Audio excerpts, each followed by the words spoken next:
Hello दोस्तों, good morning, welcome to our blog. और आज हम लोग, जैसा आपको हमारे सारे वीडियोस अगर देखे हैं आपने, तो हम लोग आ चुके हैं द्वारका। कल रात में पहुंच गए थे शाम को, बस इतना थक गए थे कि हम लोग नहीं आए थे दर्शन करने। तो आज मॉर्निंग में हम लोग निकले हैं। तो जस्ट अभी हम लोग होटल से निकल के, मंदिर के पास में ही हमारा होटल था, तो वहीं पे हम मंदिर के पास में ही रुक गए थे। अब यहाँ से हम लोग पैदल पैदल जा रहे हैं मंदिर के दर्शन करने। ये देखिए दोस्तों, ये रास्ता है और बस आगे से ही मंदिर के आपको भव्य दर्शन हो जाएंगे। भीड़ तो यहाँ काफ़ी है। ये आ गए द्वारकाधीश महाराज। काफ़ी भीड़ है यहाँ पर दोस्तों। ये देखिए, यहाँ से एंट्री हो रही है, मोबाइल अंदर अलाउ नहीं है। मंदिर में बहुत ही अच्छे से दर्शन तो हो गए, भीड़ के बावजूद बहुत अच्छे से दर्शन हुए हमारे। दोस्तों, जैसा आपने देखा, हम लोगों ने मंदिर के दर्शन कर लिए हैं। अब हमारा प्लान ये है कि यहाँ से अभी बज रहे हैं 12:20। तो 2 जगह घूमना है, नागेश्वर ज्योतिर्लिंग और बेट द्वारका। बेट द्वारका जो है वो 1 बजे बंद हो जाता है, 5 बजे मंदिर खुलता है। तो प्लान ये है कि यहाँ से चलते हैं नागेश्वर ज्योतिर्लिंग के दर्शन करते हैं, बीच में रुक के खाना खाएंगे, लंच करेंगे, फिर आराम से पहुँचेंगे बेट द्वारका। फिर वहाँ दर्शन करके, और जितनी जल्दी ही दर्शन हो जाएंगे, फिर वहाँ से फिर हम लोग, अब हमारी ट्रिप खत्म हो गई तो टूवर्ड्स निकलेंगे कानपुर के लिए। कानपुर जाने के लिए 3-4 रास्ते हैं, तो वो डिसाइड करेंगे किस रास्ते से फिर हम लोग जाएंगे। तो द्वारका से नागेश्वर जाते हुए ही द्वारका में ही रुक्मणी देवी जी का मंदिर है, तो वहीं पे हम लोग रुक गए दर्शन हेतु। तो अभी यहाँ दर्शन करेंगे, फिर निकलेंगे नागेश्वर जी के लिए। मंदिर छोटा है, भीड़ काफ़ी है। ये मंदिर है और धूप भी काफ़ी हो रखी है। यहाँ पार्किंग की ये पूरी व्यवस्था है। तो ये देखिए, हम लोग द्वारका से नागेश्वर के रास्ते पे हैं। ये सिंगल रोड है, एक ही रोड में आना जाना है। और रोड की कंडीशन जो है ये भी बहुत ख़राब है। थोड़ा चौड़ीकरण का काम चल तो रहा है बीच बीच में, बट गड्ढे बहुत हैं। ये देख सकते हैं आप, काफ़ी बड़े बड़े गड्ढे हैं। बस ये यहाँ से नागेश्वर बस 13 किलोमीटर है, बस हम लोग पहुँच ही गए। सामने हमें ध्वज और नागेश्वर जी की जो मूर्ति है, वहाँ पे नागेश्वर जी में शिव जी की एक मूर्ति भी बनी है, वो सामने दिख रही है। मैं कोशिश करता हूँ दिखाने की, वो देखिए पीछे दिख रही है। तो मंदिर परिसर में आ गए, पार्किंग है यहाँ पर। ये बगल में शिव जी की खूब बड़ा स्टैचू बना है, सामने ये नागेश्वर ज्योतिर्लिंग है। तो अभी गाड़ी से उतर के अब हम लोग जा रहे हैं नागेश्वर मंदिर के प्रांगण में। भीड़ तो यहाँ भी काफ़ी दिख रही है। ये सब लोग हैं। बाबू जय कर लो। शिवांश भी सो रहा था अभी, जब हम लोग गाड़ी से उतरे तो ये उठ गया है। इसके भी अच्छे से दर्शन हो जाएंगे। दोस्तों, ये यहाँ से अंदर जाना है। अंदर जाना क्या है, यहाँ से लाइन है, अंदर शिवलिंग है, गर्भगृह है।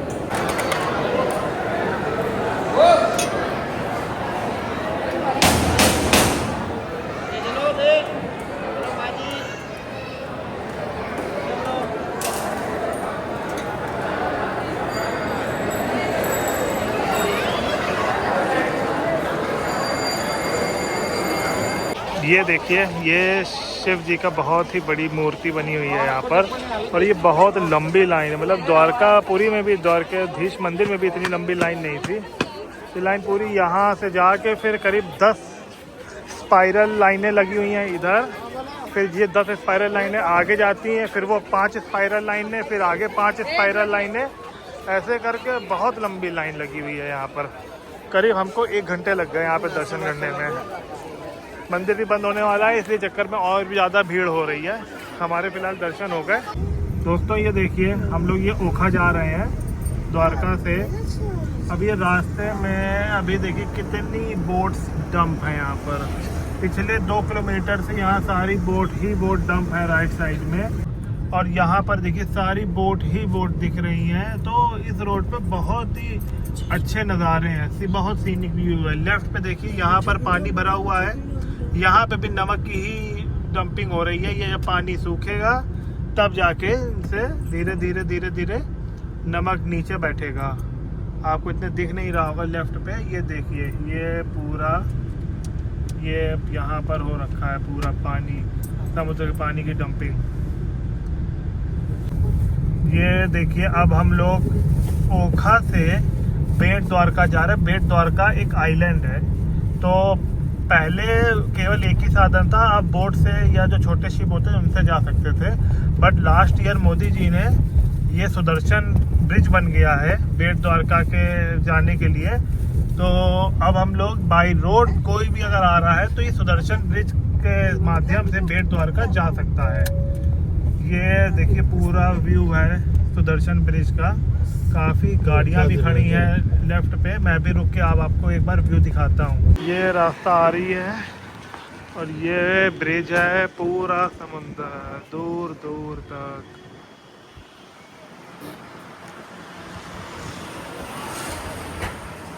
ये सामने ओखा पोर्ट है, अगर मैं दिखाऊं ये देखिए कोई शिप भी खड़ा हुआ है,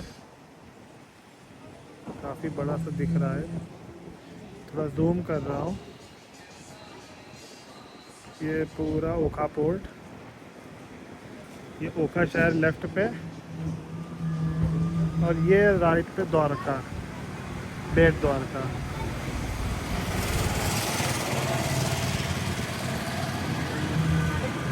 हम लोग अब बेट द्वारका आ चुके हैं। वो जो ब्रिज था सुदर्शन ब्रिज वो क्रॉस कर लिया है। ये है बेट द्वारका।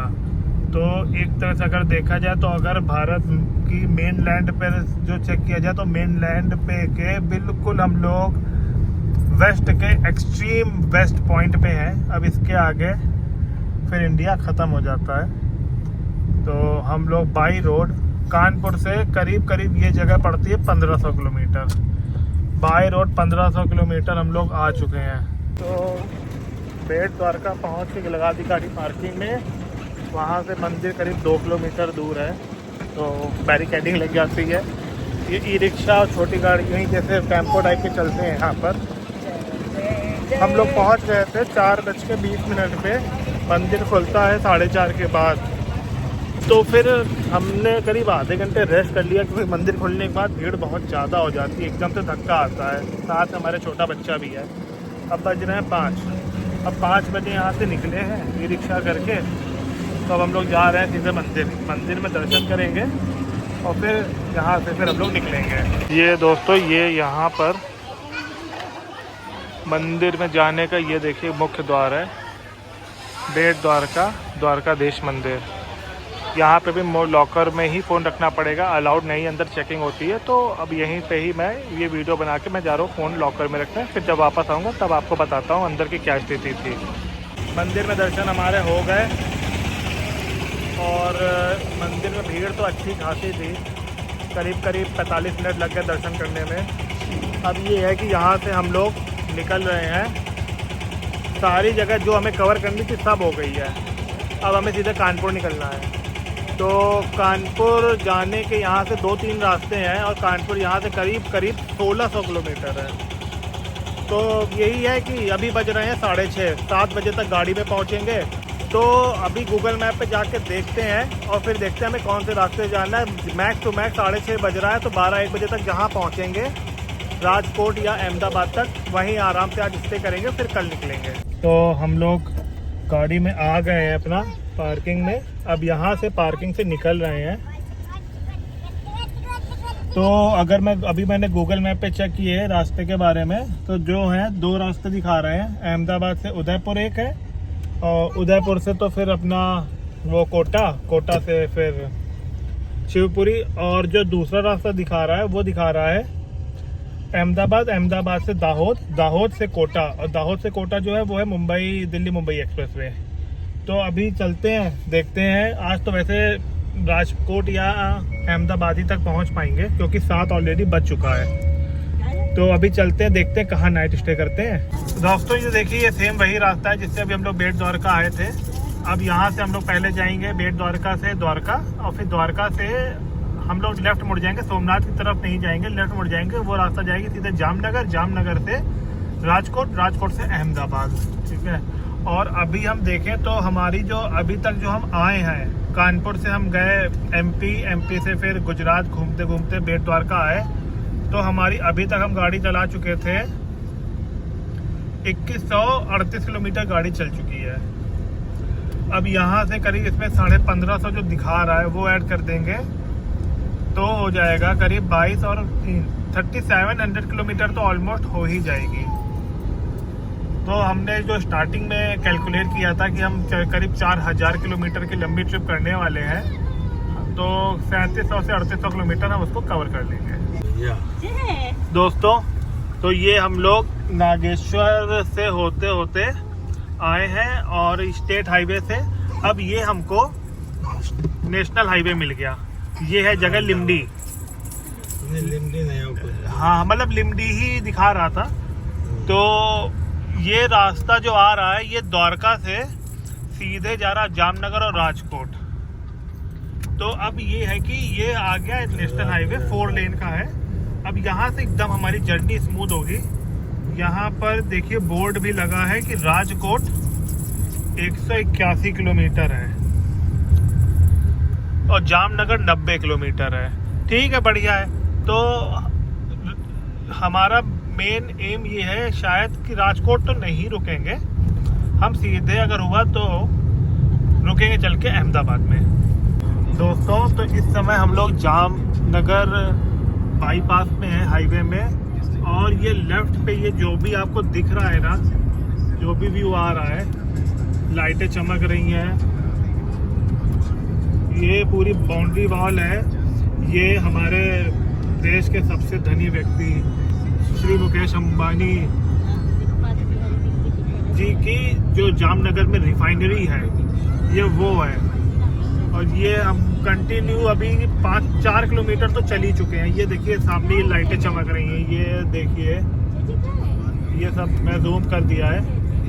पूरा अंदर ये बहुत मतलब वर्ल्ड की ये सबसे बड़ी रिफाइनरी बोली जाती है। तो ये है यहाँ पर। बिस्तर गीला होगा। हेलो दोस्तों, तो अभी जामनगर हम लोग पहुँच गए हैं। टाइम हो रहा है 9:10 और रास्ते में ही हमको एक मैकडी ड्राइव थ्रू मिल गया। तो यही हुआ कि आधे घंटे तक भूख लगी ही आएगी हम लोग को, तो मैकडी ड्राइव थ्रू पे ही खड़े हुए हैं हम लोग। ये बस कलेक्ट करके हम लोग अपना पार्सल मैकडी का और फिर निकल लेंगे। और रास्ते में जहाँ भी भूख लगी हल्की फुल्की तो अपने पास बर्गर रहेगा, मैकपफ है, ब्राउनी है, फ्रेंच फ्राइज रहेंगे, तो अपना खाते हुए निकल लेंगे। हेलो दोस्तों, तो अभी करीब हम लोग मैकडी से 90 किलोमीटर चल लिए और ये हम लोग पहुंच गए राजकोट बाईपास चल रहा है। अभी टाइम हो रहा है 11:15। तो 11:15 है, नींद अभी आने नहीं किसी को। ऑलरेडी मैकडी से हम लोगों ने जो पार्सल लिया था वो सब खा लिया है। तो अगर होपफुली होगा तो हम लोग अहमदाबाद बाईपास में ही कहीं होटल लेकर रुकेंगे। अहमदाबाद यहाँ से करीब 250 से 270 किलोमीटर के आसपास है। तो अभी हम लोग आ चुके हैं इस समय चोटीला में, और चोटीला में हाईवे के किनारे बिल्कुल हमने होटल ले लिया अपना रूम। अब आराम से यहीं पे लेटेंगे, रात में नाइट स्टे करेंगे। इस समय बज रहा है 1:05। ठीक है, सुबह से काफ़ी घूम चुके थे, थकान हो रही थी। और बीच में हुआ ये हमारे साथ कि जहाँ मैकडी था, मैकडी में से हम लोग जैसे ही आगे बढ़े, मतलब उसकी के कैंपस में ही थे, तो हमारी गाड़ी का सेल्फ स्टार्ट करना बंद हो गया। एकदम से पता नहीं क्या हुआ, सेल्फी नहीं ले रहे। फिर हमने क्या किया कि मैंने तो बोनट खोल के चेक किया, सब कुछ सही था, बेल्ट बिल्कुल ठीक थी, कूलेंट था, इंजन भी कोई इतना हीट नहीं कर रहा था, बैटरी में भी कार्बन था। मैंने चेक किया तो हल्का फुल्का ऊपर लगा हुआ था, बट गाड़ी स्टार्ट नहीं हुई। तो फिर क्या कहते हैं, इन सब लोगों को उतारा गाड़ी से। फिर वहीं पे पापा ने और साथ पे वहीं पे मैकडी का जो कैंपस था वहीं पे 2 सिक्योरिटी गार्ड थे, उनसे बोला तो उन्होंने धक्का लगा के सेकंड गियर पे मैंने गाड़ी स्टार्ट कर दी थी। तो गाड़ी स्टार्ट हो गई। स्टार्ट होने के बाद फिर मैंने क्रॉस चेक के लिए 5-6 बार गाड़ी बंद की, फिर स्टार्ट की, बंद की, फिर स्टार्ट की, हर बार हो गई। बट उस टाइम पता नहीं एकदम से ऐसा क्या हो गया, गाड़ी स्टार्ट ही नहीं हुई थी। तो बस वहाँ से फिर चले हम लोग कंटिन्यू। फिर मैंने ज़्यादा तेज़ नहीं चलाई, 70-80 ही लेके आया था। इसीलिए वहाँ से चोटीला जो है करीब करीब 155 किलोमीटर 160 किलोमीटर के आसपास था। आने में हमें करीब करीब लग गए 2.25 घंटे। अब यहाँ 1 बज गया, क्योंकि अभी अहमदाबाद यहाँ से करीब करीब दिखा रहा है 160 किलोमीटर, तो उसमें अभी लगते कम से कम 2 घंटे। तो 3-3:15 तक ड्राइव करने का कोई औचित्य नहीं था। तो इसलिए हम लोग अब यहीं पे चोटीला पे ही काफ़ी सारे होटल्स हैं। होटल ऊपर रूम है, नीचे इनका रेस्टोरेंट है, तो अपना यहीं रुक गए। रूम भी बढ़िया बजट फ्रेंडली रूम है। फैमिली रूम हमने इस बार लिया है और ये 2000 का हमें मिल गया फैमिली रूम। तो अब बस यहाँ पर आकर रेस्ट करते हैं। मैं वीडियो को यहीं एंड करता हूँ। कल फिर मिलते हैं, कल फिर चलते हैं यहाँ से आगे।